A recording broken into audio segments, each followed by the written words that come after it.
Hello everyone, welcome back to another video. അപ്പോൾ ഇന്ന് ഞാനൊരു റൈഡിങ് വീഡിയോസൊന്നുമല്ല, നമ്മളെ വണ്ടിയിൽ ഒന്ന് രണ്ട് കാര്യങ്ങൾ ഞാൻ ചെയ്തിട്ടുണ്ട്. അത് പിന്നെ പറഞ്ഞാലും മനസ്സിലാവത്തൊന്നുമില്ല. കാരണം ഇപ്പം നല്ല മഴ ചെയ്തിട്ടുണ്ടായിരുന്നു. അപ്പോൾ നല്ല ചെളിയൊക്കെ പിടിച്ച് അടിപൊളിയായിരിക്കുകയാണ്. അപ്പം പമ്പ് കയറിയപ്പോൾ ഇവിടെയൊക്കെ നല്ല ചെളിയായിരുന്നു. ആ പമ്പ് കയറിയപ്പോൾ ഒന്ന് ബാക്ക് സൈഡ് ഒന്ന് ജസ്റ്റ് ഒന്ന് വാഷ് ചെയ്താണ്. ഇവിടെയൊക്കെ മൊത്തം നല്ല ചെളിയായിരുന്നു. അപ്പോൾ ഞാൻ പറഞ്ഞു വന്നത്, നമ്മൾ ഈ വണ്ടിയിൽ ഒന്ന് രണ്ട് കാര്യങ്ങൾ ഞാൻ ചെയ്തിട്ടുണ്ട് ഇപ്പം റീസെൻ്റായിട്ട്. അതെന്താണെന്ന് വെച്ചാൽ, നമ്മളെ പെയിൻറ്റിങ്ങൊക്കെ ഒന്ന് അവിടെയും ഇവിടെയൊക്കെ ചെറിയ ചെറിയ പൊട്ടലും മീൻസ് ചെറിയ കുത്തും സ്ക്രാച്ചൊക്കെ ഉണ്ടായിരുന്നു. അതൊക്കെ ഒന്ന് കറക്റ്റ് ചെയ്തു. പിന്നെ ഈ ഒരു പോർഷൻ ഇവിടെയൊക്കെ നല്ല രീതിയിൽ ഇവിടെ പെയിൻറ്റ് പോയിട്ടുണ്ടായിരുന്നു. പിന്നെ ഇവിടെയൊക്കെ ഈ കവള് വെച്ചോടത്തൊക്കെ. അപ്പോൾ ഈ ഒരു യൂണിറ്റ് മാത്രം ഞാൻ മൊത്തത്തിലൊന്ന് പെയിൻറ്റ് ചെയ്ത് എടുത്തിട്ടുണ്ട്. പെയിൻറ്റ് ചെയ്ത് ബാംഗ്ലൂരിൽ നിന്നാണ്, നമ്മളെ റൂമിൻ്റെ അടുത്തുള്ള ഒരു വർക്ക്ഷോപ്പിൽ നിന്നാണ് ചെയ്തത്. പുള്ളി നല്ല ഡീസൻ്റായിട്ട് ചെയ്തു തന്നുണ്ട്. പിന്നെ ഇത് കൂടാതെ ഈ കുത്തും കോമയൊക്കെ മാറ്റിയതിന് ശേഷം മൊത്തത്തിൽ ഞാനൊന്ന് എന്താ പറയുക, ഇതിൻ്റെ ക്ലിയർ കോട്ട് അടിച്ചിട്ടുണ്ട്. അപ്പോൾ ഈ റെഡ് ബുള്ള് ഈ കാണുന്ന സ്റ്റിക്കറൊക്കെ ഉണ്ടല്ലോ, ഇതൊക്കെ അതിൻ്റെ അകത്ത് പോയിട്ടുണ്ട്. അപ്പം അതിനി നമുക്കങ്ങനെ പറിച്ചാൽ കിട്ടുന്ന ഒരു സംഭവമൊന്നുമല്ല.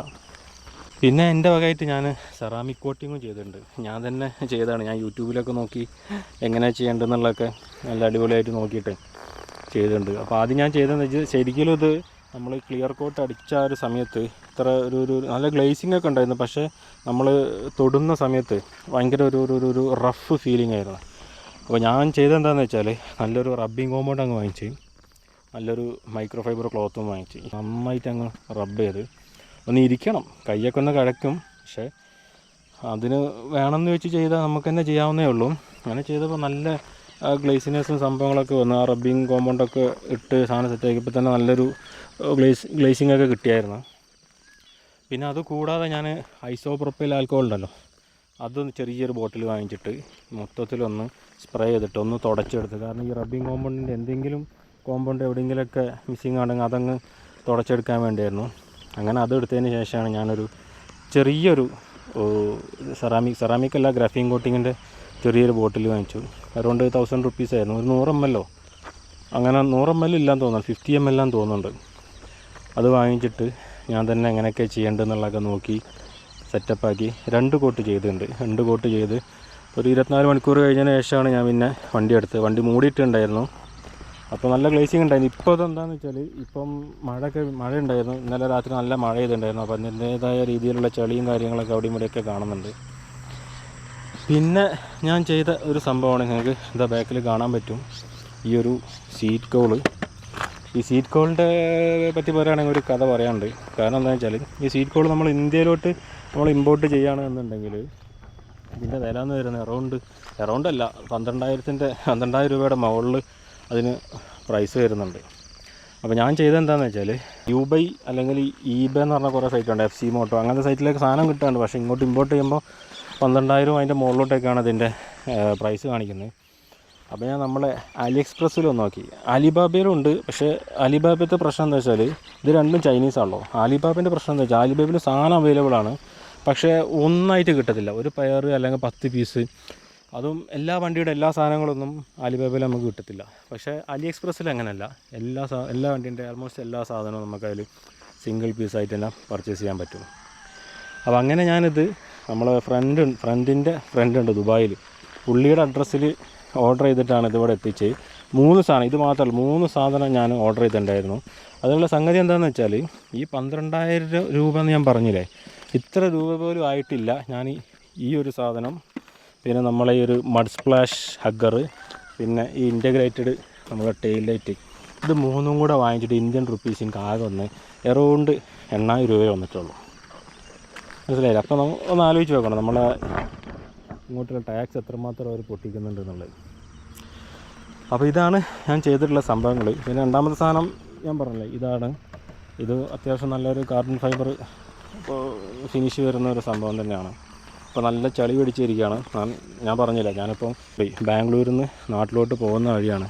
അപ്പോൾ ആ കാണുന്നതാണ് ഹൈവേ. നമ്മളെ ഞാൻ ഗുണ്ടൽപേട്ടയും കഴിഞ്ഞിപ്പോൾ നമ്മൾ ബന്ദിപ്പൂർ ഫോറസ്റ്റിൻ്റെ അവിടെ എത്താറായിട്ടുണ്ട്. അപ്പോൾ അതാണ് ആ ഹൈവേ എന്ന് പറയുന്നത്. അപ്പോൾ പോകുന്ന വഴിക്ക് ഞാൻ രാവിലെ ഒരു 4 മണിക്ക് 3:30 എണീറ്റ് 4 മണിക്ക് ബാംഗ്ലൂരിൽ നിന്ന് കുറ്റിയും പറിച്ച് ഇറങ്ങിയതാണ്. അപ്പോൾ അതിൻ്റെ ഇടയിൽ മൈസൂർ ജസ്റ്റ് ഒന്ന് 2 മിനിറ്റോ 3 മിനിറ്റോ നിർത്തി കാണും. ഒരു ചെറിയൊരു ക്ലാസ് ചായ കുടിക്കാൻ വേണ്ടി. കാരണം ഇവിടുത്തെ ചായ ക്ലാസ് അറിയാമല്ലോ, എത്ര പോകുന്ന ചെറിയൊരു ക്ലാസ്സിൽ 2 സിപ്പ് അടിക്കുമ്പോഴത്തേനും അത് തീർന്നു പോകും. അപ്പോൾ ഒരു 3 മിനിറ്റായി നിർത്തിയിട്ടുണ്ടായിരുന്നു. അപ്പോൾ അതിന് കണ്ടിന്യൂസ് ആയിട്ട് റൈഡായിരുന്നു. അപ്പോൾ ഇവിടെ നിന്ന് റെസ്റ്റ് ചെയ്യാമെന്ന് വിചാരിച്ചു. അപ്പോൾ അതിൻ്റെ കൂട്ടത്തിലൊരു വീഡിയോ എടുക്കാമെന്ന് വിചാരിച്ചു. അപ്പം പറഞ്ഞു തന്നത് ഈ ടെയിൽ ലൈറ്റ് ഉണ്ടല്ലോ, എനിക്കൊരു പണിയൊന്നും ഉണ്ടായിരുന്നു. കാരണം എന്താ വെച്ചാൽ നമുക്കത് അബുദാബി റിസീവ് ചെയ്യുന്ന സമയത്ത് ഈ ഒരു ലെൻസ് പാർട്ട് ഉണ്ടല്ലോ, ഈ സാധനം അത് അതിൽ നിന്ന് അടർന്നു പോകുന്നുണ്ടായിരുന്നു. അപ്പോൾ എന്നോട് അവിടുന്ന് പുള്ളി ചോദിച്ചിട്ടുണ്ടായിരുന്നു ഇത് റീപ്ലേസ് ചെയ്യിപ്പിക്കണോ. അപ്പോൾ ഞാൻ പറഞ്ഞു വേണ്ട, നമുക്കത് നല്ല ഗമ്മിട്ട് ഒട്ടിക്കാൻ പറഞ്ഞു. അങ്ങനെ നല്ല ഗമ്മിട്ട്, ഞാൻ സ്പെഷ്യലായിട്ടുള്ളൊരു ഗമ്മുണ്ട്, നമ്മൾ സാധാ ഫെബിക്യൂക്ക് അങ്ങനത്തെ ഗമ്മൊന്നുമില്ല, 2 കോമ്പൗണ്ട് വരുന്ന ഒരു സംഭവമുണ്ട്. അത് രണ്ടും ഈക്വലായിട്ട് എടുക്കുക, മിക്സ് ചെയ്യുക, ഒട്ടിക്കുക. അതും ട്രാൻസ്പാരൻ്റ്, അതുകൊണ്ട് ഒട്ടിച്ച ഭാഗമൊന്നും നമുക്ക് കാണാനും സാധിക്കത്തില്ല. അപ്പോൾ അതാണ് രണ്ടാമത്തെ സാധനം എന്ന് പറഞ്ഞാൽ. അങ്ങനെ ഒരു പ്രശ്നം അതിൽ വന്നിട്ടുണ്ട്. നമ്മൾ ഓർഡർ ചെയ്യുമ്പോൾ കിട്ടുന്ന സാധനം, പക്ഷേ ഇതെനിക്ക് വാല്യൂ ഫോർ മണി എന്നൊക്കെ പറയില്ല, അതിനെക്കാട്ടും കൂടുതൽ വർത്താണ്. കാരണം അത്യാവശ്യം നല്ല ക്വാളിറ്റി ഉള്ള എല്ലാ സംഭവങ്ങളും ക്വാളിറ്റി, ചൈനീസാന്ന് പറഞ്ഞിട്ട് കാര്യമില്ല, അടിപൊളിയാണ് സംഭവങ്ങളൊക്കെ. അപ്പോൾ അത്രയും കാര്യങ്ങളാണ് ഞാനിപ്പോൾ ഇതിൽ ചെയ്തിട്ടുള്ളത്. ഭാഗം മൊത്തം ഇതിൽ എന്തൊക്കെ ചെയ്തതെന്ന് വെച്ചാൽ തുടക്കം മുതൽ നോക്കുകയാണെങ്കിൽ ക്വിക്ക് ഷിഫ്റ്റർ ഇൻസ്റ്റാൾ ചെയ്തിട്ടുണ്ട്. പിന്നെ നമ്മൾ ECU ഫ്ലാഷ് ചെയ്ത്, സസ്പെൻഷൻ്റെ ഭാഗത്ത് നമ്മളെ അഡ്ജസ്റ്റിംഗ് നട്ട്, കോൺസെപ്റ്റ് ഇതെല്ലാം മാറിയുണ്ട്. പിന്നെ ഈ പറഞ്ഞ സീറ്റ് കൗള്, മഡ് ഫ്ലാഷ്, അഗ്ഗർ, നമ്മളെ ടെയിൽ ലൈറ്റ്, ഇത്രയും കാര്യങ്ങളാണ് ഇപ്പോൾ ഇതിൽ മാറ്റിയിട്ടുള്ളത്. ഇത് പക്ഷേ ഞാൻ തന്നെ ഒറ്റയ്ക്ക് മാറ്റിയതായിരുന്നു. പക്ഷേ അതിൻ്റെ ഒരു പ്രശ്നം എന്താണെന്ന് വെച്ചാൽ ഞാൻ കാണിച്ചു തരാം. ഇൻറ്റഗ്രേറ്റഡ് ടെയിൽ ലൈറ്റാണ്. ഒരു ഭാഗത്തെ ടെയിൽ ലൈറ്റ് നന്നായിട്ട് സ്പ്ലാഷ് അടിക്കുന്നുണ്ട്, കണ്ടില്ലേ. മറ്റേത് ഞാൻ കാണിച്ചു തരാം. എന്തോ ഒരു മിസ്റ്റേക്ക് ഇവിടെ പറ്റിയിട്ടുണ്ട്. ഇനിയിപ്പം നാട്ടിൽ പോയിട്ട് ഇത് കുറച്ച് സ്പീഡ് കുറവാണ്. അത് മാത്രമല്ല ക്വിക്ക് ഷിഫ്റ്റർ വർക്ക് ആവുന്നില്ല. എനിക്ക് തോന്നുന്നു ഞാൻ കണക്ഷൻ കൊടുത്തത് വേറെ ഏതോ ലെവലിലാണ്, ഒരു ഇതിലാണെന്ന് തോന്നുന്നുണ്ട്. ക്വിക്ക് ഷിഫ്റ്റർ വർക്ക് ആവുന്നില്ല. അതിൻ്റെ പവർ കട്ട് ചെയ്തിട്ടാണെന്ന് തോന്നുന്നുണ്ട് ഞാൻ കൊടുത്തത്. അപ്പോൾ ഏതായാലും ഇനി നാട്ടിലോട്ട് പോകുന്ന വഴിയാണ്. നാട്ടിൽ നല്ലൊരു ഇലക്ട്രീഷ്യനെ കണ്ടിട്ട് അതൊന്ന് സെറ്റാക്കിപ്പിക്കണം. ഭാഗ്യത്തിന് വേറെ പ്രശ്നങ്ങളൊന്നും വന്നിട്ടില്ല. അപ്പോൾ ഇത്രയും കാര്യങ്ങളൊക്കെയാണ് ഇതിൽ ഞാൻ ചെയ്തിട്ടുള്ളത്. ഇപ്പം അപ്പോൾ ഏതായാലും നാട്ടിൽ പോകുന്ന വഴിയാണ്, റെസ്റ്റ് എടുത്തപ്പം കുറച്ച് കാര്യങ്ങൾ നിങ്ങളടുത്ത് പറയാമെന്ന് വിചാരിച്ചു. അങ്ങനെ ഒരു ചെറിയൊരു വീഡിയോ എടുത്താണ്. അപ്പോൾ ഇനി എന്താ ഇപ്പോൾ ഇതിൽ ചെയ്യാൻ ബാക്കിയുള്ളതെന്ന് വെച്ചാൽ ഇനിയും ഉണ്ട്. എനിക്ക് ബ്രേക്കൊന്ന് ബ്രംബോ അപ്ഗ്രേഡ് ചെയ്താൽ കൊള്ളാമെന്നുണ്ട്. പക്ഷേ ഇപ്പം നിലവിലെ സാഹചര്യത്തിൽ അതിനുള്ളൊരു